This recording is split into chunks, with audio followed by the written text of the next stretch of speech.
Abemi boMzantsi Afrika bajamelene nendaba ezingaginyisi mathe nanjengoko namhlanje ixabiso lamafutha linyukile.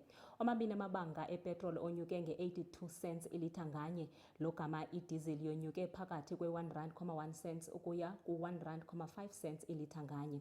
Okanike abaqhubi bemoto bathi oku kongeza kwiingxaki zabo zemali, bethathela ingqalelo iindleko zokuphila esele zinika phezulu.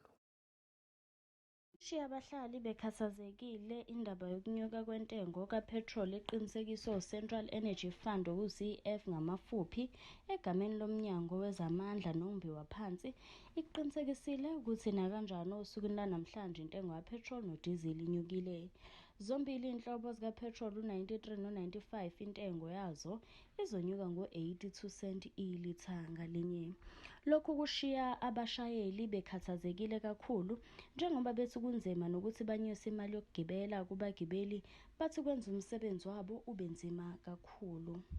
Well, it's never a good thing whenever prices go up, especially petrol, because this is something that's important for an ordinary man in the streets. It affects everybody. This is how people get to work on a daily basis. So the most likely impact is that inflation is going to go up, which is not a good thing because interest rates have just dropped. So yeah, you know, we want to see interest rates dropping. We want to see economic growth. As debt is basically used to invest in the country, so yeah, it's not great. Kana ngakolunye uhlangothi nabahlali bathi bakhathazekile njengoba bengakalulama ekunyusweni kwemali mboleko.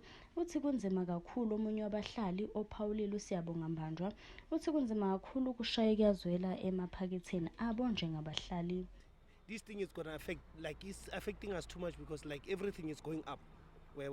And like it affect like impilo, like because when petrol goes up, like everything, and when times goes, instead of ukuthi nebayehlise like bayehle kakhulu ayehle kakhulu yehla kancane. Manje izinto zikhuba zonke izinto zikhuba kumele ukuthi kuyehle something or kuhle nokuthi imali yakho ihlale ikhuphuka thine singatholi lutho or nemsebenzi engatholi lutho.